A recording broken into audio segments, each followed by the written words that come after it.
It's time for season 3, bitches. I'm Jessie. And I'm Amanda. And we're just a couple pregnant bitches navigating motherhood together. Welcome back, guys, to the Pregnant Bitches podcast.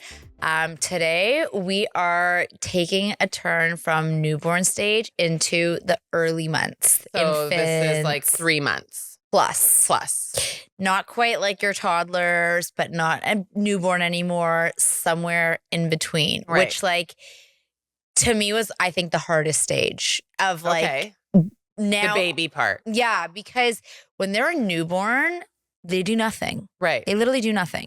Now, all of a sudden, one day he woke up and he was like smiling and looking at me and was like, "What's on tap for today, Mom?" And I'm like, what are we going to do today? I'm bored. Fuck. You can't just like leave me sitting there.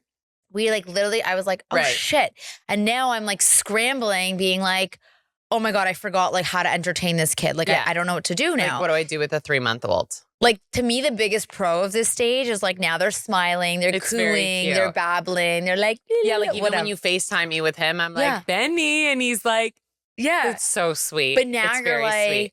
Oh Fuck, shit. Now I have to do and something. they're awake for like 2 hours. Right. And now how do we entertain them? Yeah, the wake windows, I forgot about all that stuff. I was like, shit, I need to do these again. Like, you followed them, did you? I followed them. Okay, so the first time around, remember one of our girlfriends was like very into the wake windows. Like, you have to do the wake windows, blah, blah, blah. And I was like, okay, she's fucking crazy. Like, let's just go with the flow. And then finally, I hit a roadblock. I want to probably say around 6 months, so a little bit later. But I was like, okay, like, I'm not doing the wake windows. I'm not doing anything. He's not sleeping unless I'm holding him. Like, we have to start getting into a routine. Like, it's like driving me crazy. And I would basically rock him to sleep, which apparently you're not supposed to do because like then you're going to do it forever because they get used to that. At this age, yes. So second time around, those fucking wake windows were to the T. And that Huckleberry app saved my life. It also like gave me reminders like, oh, your kid's been up for like 2 hours. Yeah, like a lot of people swear by this time app. Is approaching. Yeah. Obviously, you're not going to do it to the minute. No. But around that range, yes, I 100% fully believe in wake windows. Yeah. Yes. Yeah, now I'm at that like inflection point, same as you. So he's basically almost 5 months. Right. And up until now, it's been like the wild, wild west. Right. Sleep, don't sleep, this time. I generally follow the window, like, you know, whatever. Right. Snap here on the go, in the car, da-da-da. And now I'm like really struggling at night. And I'm like, he needs to be. Because he's not eating enough in the day. And I don't think he's sleeping enough in the day. So therefore it's fucking up his night. So now I have to like put the brakes and be like, nope. Now we're following a very strict cycle. Like now I'm doing like 2 hours. And you have to do the wake window relative to the age. But 100%. But the one rule of thumb I always used was increase the wake window as the day goes on. Yes. So if it starts at 2 hours, then it's 2 hours and 15. I agree. 2 hours and a half, 3 hours before bed. So it gradually gets bigger. The one before bed has to be the longest one.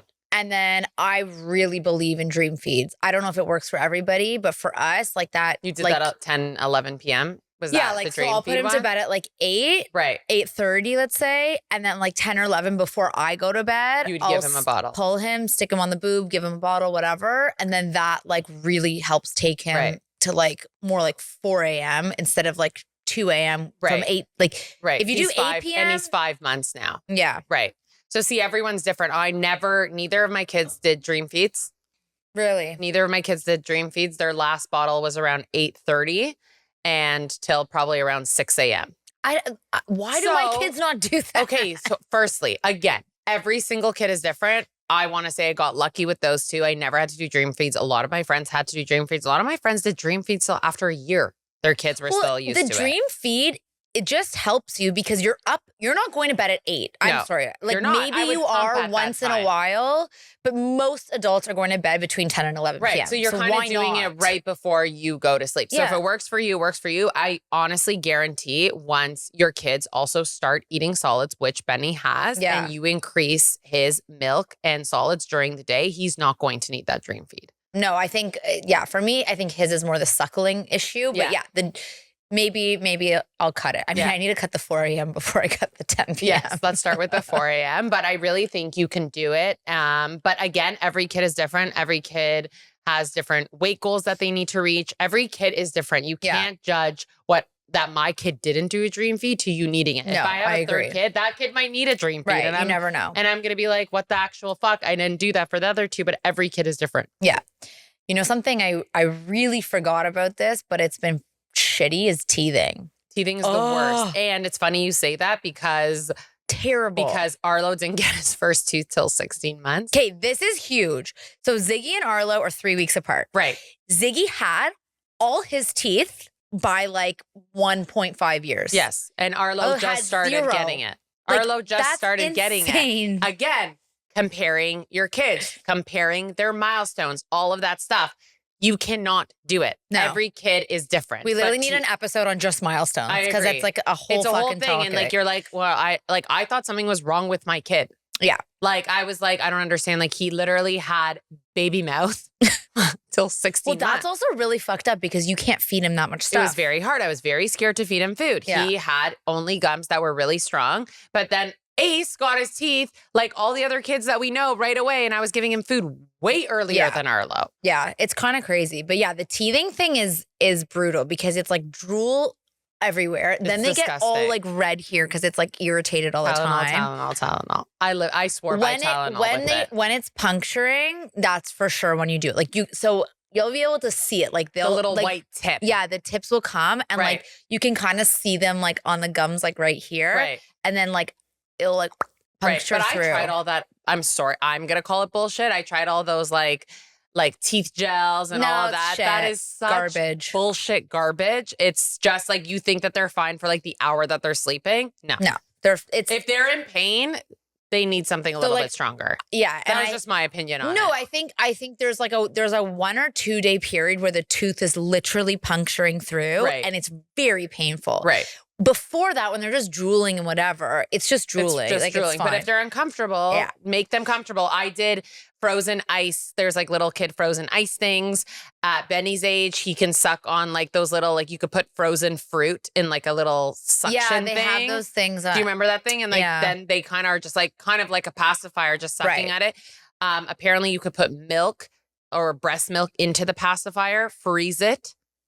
And that also cools their gums. Yeah, they want frozen at this age. Frozen bagels because they can't kind of bite them. So it's kind of just like gnawing on something and they feel good. That's smart. I like the frozen bagel. Make them comfortable. Yeah. And they want to put everything in their mouth. They still Everything. Do. They still do. I forgot about this. It's disgusting. Like he's like Arlo and Ziggy won't put things in their mouth. No, they're past it. But like he's like licking the floor, licking. It's actually gross with 2 now because I'm like, Ziggy's bringing whatever he's bringing near him. And I'm just like, yeah. Like you're literally licking the ground. Yeah. It's disgusting. I mean, great. Probably his immunity. I was going to say his immunity is like shooting But like, fuck the sicknesses. This kid has been snotty since day 1. Yeah. Like, I feel like when you have, it's because you have Ziggy. Yeah. Like when you have your first, you're like. In a bubble. Don't come near me. Oh my God, you're sick. Don't come near me. But as soon as you're older kids are at daycare or at play dates, game over. Like this kid had, like my baby, 5 months old, has had snot from his nose since day 1. Yeah. Day 1. Yeah. And I'm like. Well, Ziggy's coming home every day from daycare or play date with shit. I know. And Benny is just completely not immune to it. Okay. Like speaking of sicknesses, like how do you deal with like all these like daycare sicknesses now? Okay. So first and foremost, your kids are going to get sick. You send your kids to daycare, it's going to happen and you want it to happen. You want it to happen at a younger age so they're immune to it. So I feel like the first, like they have rules also. Like if your kid has, if you have a fever, you have to keep your kid home for 24 hours. If your kid gets sent home with diarrhea, you have to keep them home for 24 hours. If your kid has hand, foot, and mouth, 24 to 48 hours. But your kids are going to go through it all and you will be okay and your kids will be okay. That is actually what we are here to tell you. Yes. We've been through it. Our kids are 3 now.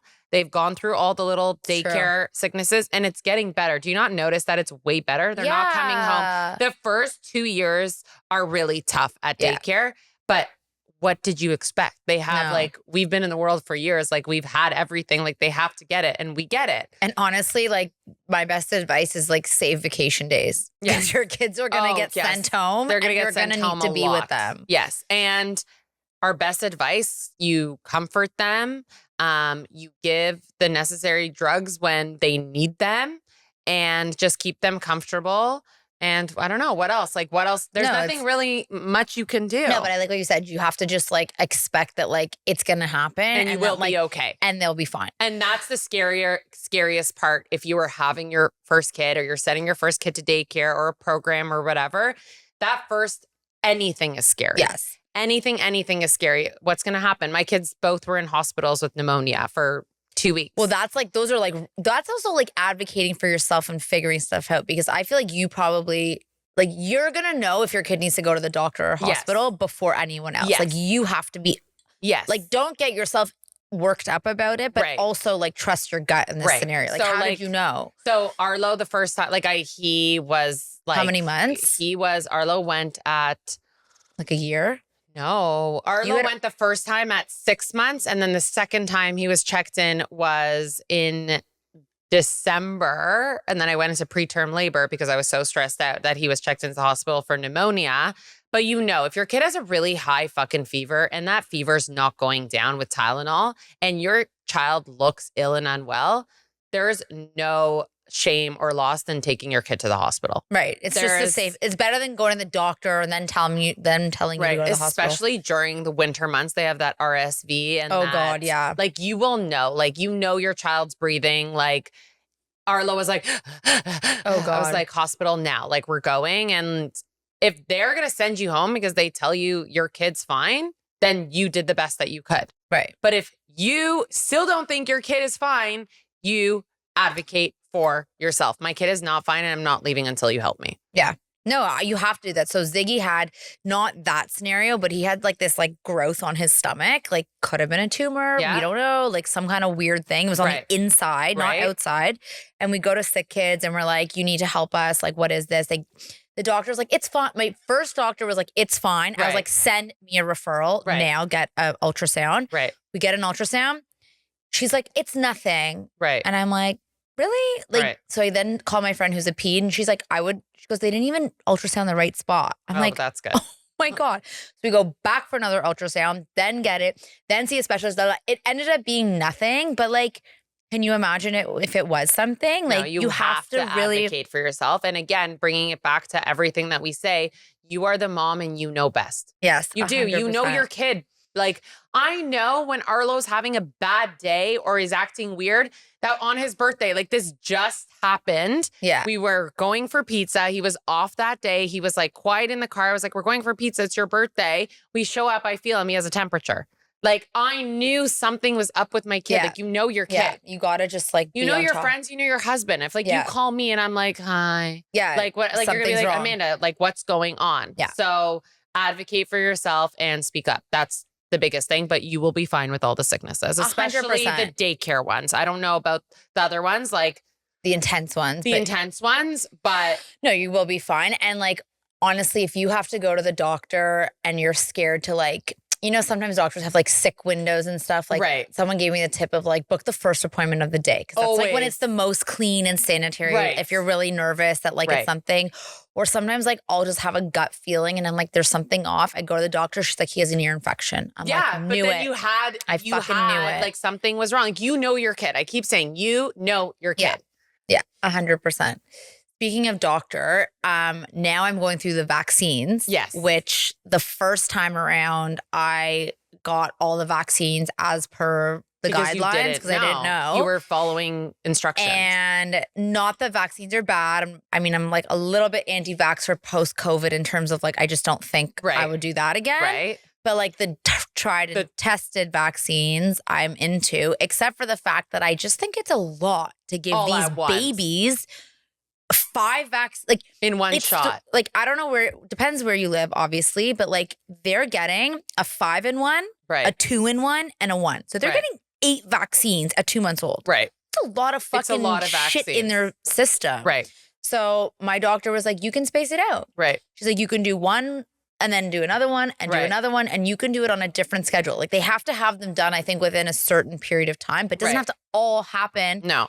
And then like sometimes your kids are sick. And you have to. So that's how I learned. That is how I learned about spacing it out, because Ace was sick, before his 1-year shots. And they were like, you can't get a vaccine if your kid is sick. And then he was sick for 2 months, January and February, that he didn't have his first year shots till he was like 14 or 15 months. Right. He didn't get his first year shots and he's totally fine. Right. Everything's the same. Yeah, like I think if you're just not comfortable and you need more time to do your own research, like for me, it was just like, it was too soon. Like to get all his shots at 2 months, I was just postpartum. I didn't have a chance to even like catch my breath. Now I'm like, okay, I can like do some research, talk to some people. Like obviously they're going to want you to go the easiest path because that's like every medical system. But you know, you don't have to do that. No. Like you can. No. What I've learned the second time around is that you don't have to go by the book. No. You can make your own rules. It's your kid. It's your kid. It's your life. And and you could do what you want. Some people don't even do vaccines. I can't really speak for that, but apparently you are able to not do that as well. Okay, so I feel like at this age, when they start to turn like 5-6 months, this is like when the routines start to like have an impact. Like the bedtime routine. Okay. Like these, everyone always says like kids crave routine. Kids crave routine. I truthfully believe kids crave routine because we crave routine. Right. As much as our routine has changed a lot in the past couple of years and even every day. Like, I'm not going to bed at 8 p.m. every single night. No. But I still crave the routine. Like I crave waking up, sending my kid to school, going to the gym, having a coffee. Like you still have your own routines, but kids just need it way more. Well, because then they start to like learn that it's like bath, book, bed. Right. Bath, book, bed, or whatever that those. Right. And then they get used to it and they're going to be comfortable like with that. Every sleep trainer or coach I ever spoke to was like, just do the same 5 things in the same order every night. And then they can be 5 minutes. I agree. Doesn't have to be long. You just like read. I even had one friend, she read the same book. She goes, you can read every book you want, but the last book before bed is one book. Same. Every single night. Oh, I didn't do that. Dr. Seuss, every single night, we still read it. Huh. It's the last book we end with. Which one? Dr. Seuss, I don't know. The Places We'll Go? No, The Cat in the Hat. Oh. The Cat in the Hat. We like The Places We'll Go. And it has the sound, so he like presses the sound and he's like, cute. He loves it. That's cute. I love it. I think I've memorized the whole book. I know. I feel like I've thing 1 and thing 2. You know how they tell you like you should really like read, it's good for your health, whatever. I do read. They're just children's books. Yeah, I love read it. every night. I love it. I'm really entertained the only books by I read. But you know, it's very funny. Now you just said the routine thing about us. Yes. I think a big reason, and I'm going on a tangent, but a big reason why postpartum is so hard is because you don't have a routine. Like you're used to like before you have kids, like you wake up, you go to work, you come home, you go to the gym, you have dinner, la la la. In a postpartum world, it's like they're up, they're down, you're here, you're there. One day you're taking them this way, one day you're taking them that way. Like it is. Ziggy's not in any program right now, so it's like every day is a different day, and I'm like, you're stressed. I'm mentally exhausted because I'm just like, this is just a lot. And then this kid, and then now imagine doing that with a 3-year-old mind or a 6-month-old, 7-month-old mind who's like, I only know this. I only know this. Yeah. And their world keeps changing, right? Like different things keep happening. It's a lot. Think about exactly what you just said. Postpartum was so hard for us. Now imagine taking away the routines from a 6-month-old to a 3-year-old. No, it's nuts. It's like crazy. The days that like we got home at 7:30, like Arlo goes to sleep at 7 p.m. every single day. We kind of started to raise it now, but Ace is in that fucking bed between 6:50 and 7 p.m. Strict. I'm so strict with bedtime. So strict. Because they listen. Yeah. They listen and they know. Now Arlo's giving me a harder time because we went into the bed. Right. So like now it's kind of like, I want to play. I want to do this. I can't kind of like constrict him to the crib. But like Ace, I'll look at him. I'll be like, we're going to bed. He'll go, yes. I'll be like, do you need a hug? Yes. And I'll be like, I'll see you. Yeah, literally, yes. There's no yes. It's yes. And then that's it. And he knows. Like he already knows. I loved, to me, the craziest feeling of I think that to me was one of the craziest. I just said to Adam, I was like, he's not a baby anymore, where I kind of put him in the bed and I was like, I'll see you in the morning.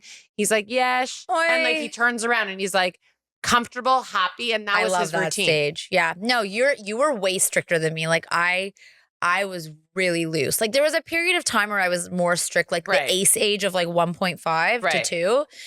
But like in general, like no, we you're keep way them up more to lax. 8. We go to 8:30. Like, but I think I don't do that just for them. I do that for myself. Yeah, you guys are like where I'm like regimented. I need like that is my routine. Right. I'm like if I put him to sleep, then I could do what I want to do next too. Right. Yeah, for us, like I remember there was a period of time where like we were putting him to bed at like 8, 9, like so late, and then me and Josh would have no time. No. And I'm like, well, then one night we put him to bed at 7, and I was like, we have a whole night now. So much time. What do I do? Like, what is That's going on? what it is. No, it makes sense, but like, it also depends, like your family, like your lifestyle. Like 100%. We're very like social people, and we just not that you aren't, but like we have a lot of like family dinners and family commitments, and it's like we have to drive here, we have to drive there, and I'm like, you can't be home every day at 7 p.m. Yeah, then I'm doing nothing. 100%.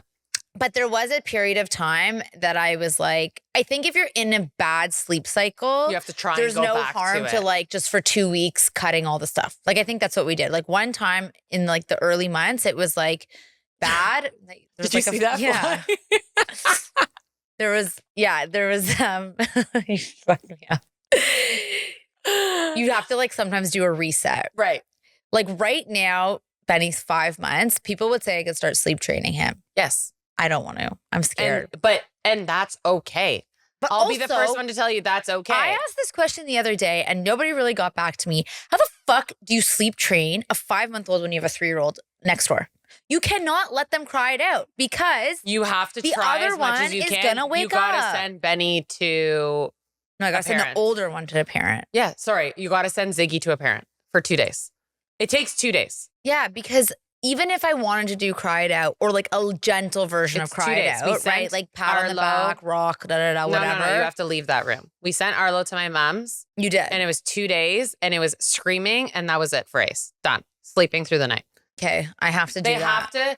You also, it's really hard.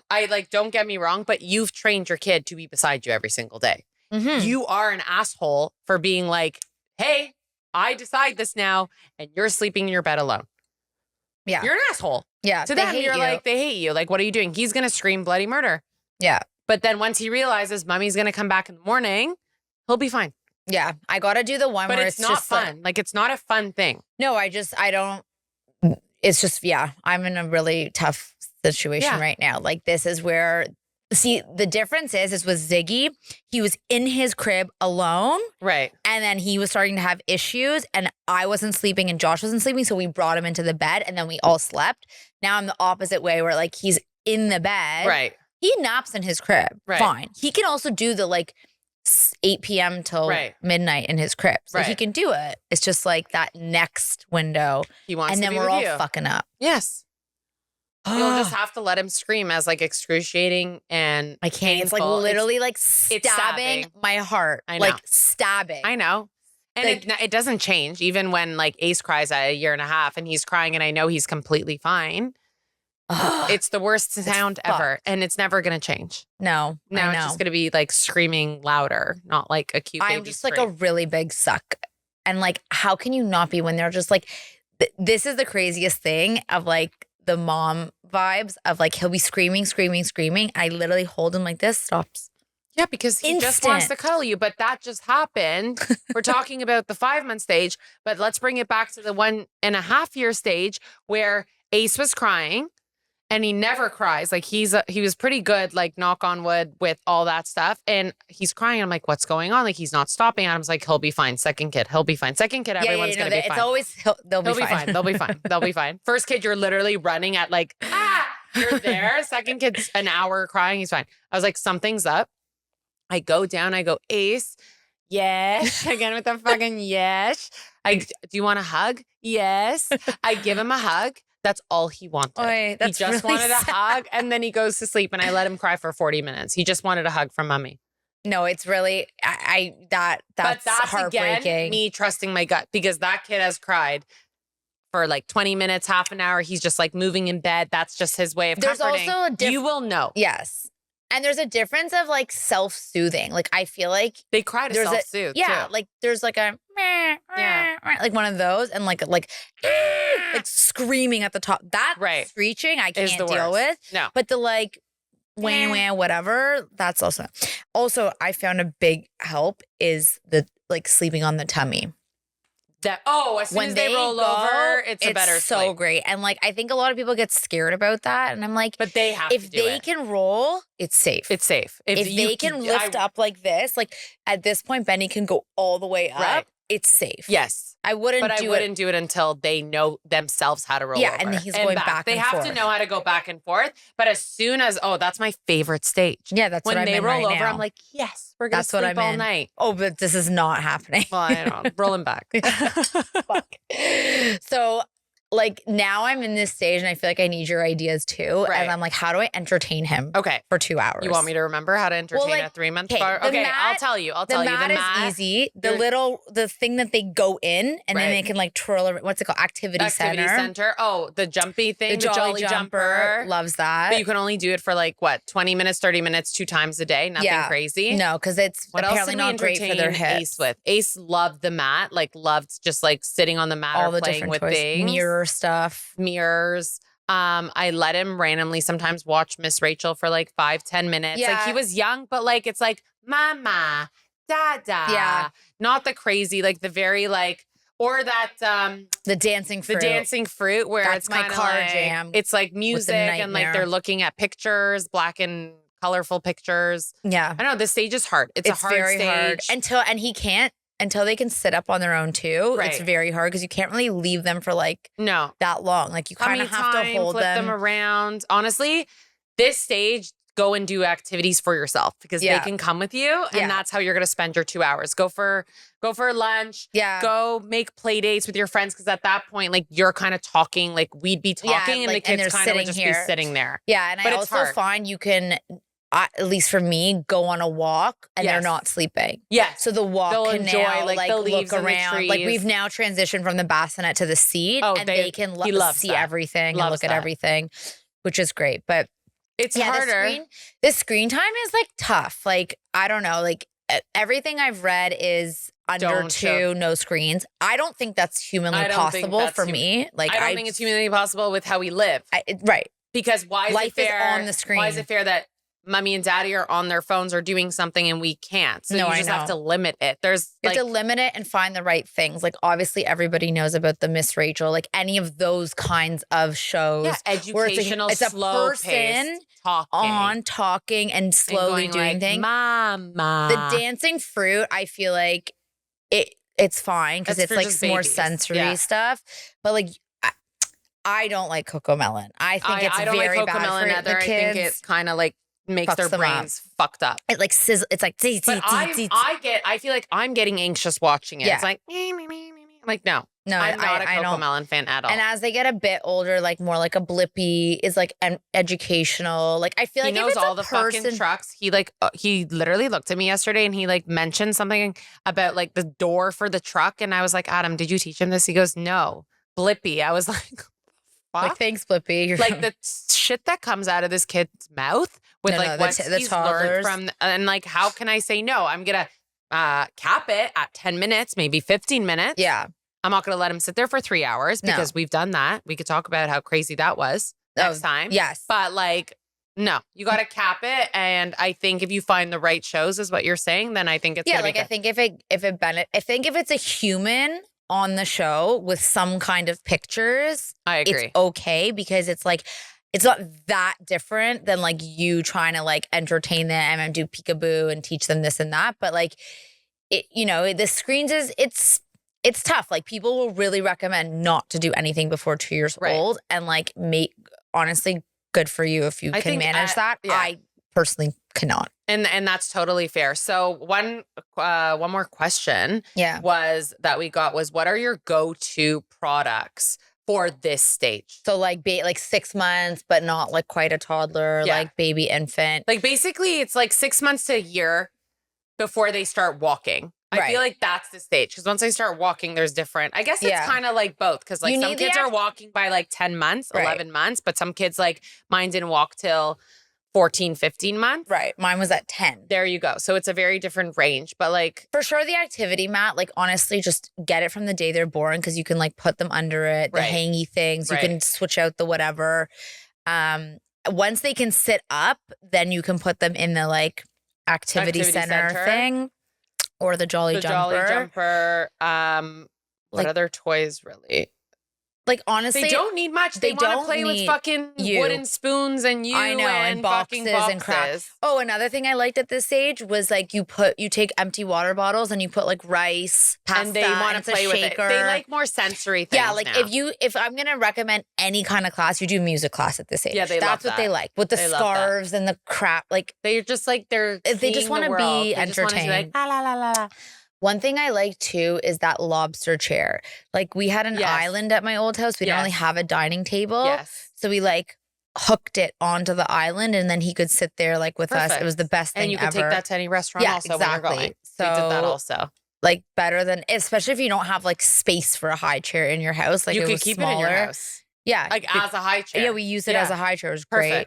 Honestly, food is one of the best activities at this age. Yeah, you're introducing like foods random to them. It's stuff. so fun, like giving them a lemon or like all that stuff. No, I like trying all the food. That's my So I know and enjoy it because once they start walking, it's a whole new stage. It's a whole new stage. Speaking of food, I feel like I said this the other day and people were like, what if people buy store-bought? I'm like, you can buy store-bought. Yes. I just think it's way more affordable to make it yourself. Yes. Like, I'm sorry, the cost of a one sweet potato is $1. Yes. 89, whatever it is, $3. Yes. Just blend it with some formula or breast milk. Or water. Like a little bit of water and done. There you go. I'm like, this is like a cost saving for me. Or like, and then I don't like. But they are starting to come out better with brands. Better brands. Yes. And like, fine. I actually like a pouch for my older kid. Yes. But for like a newborn or not like a baby. Right. If you have the time and you can,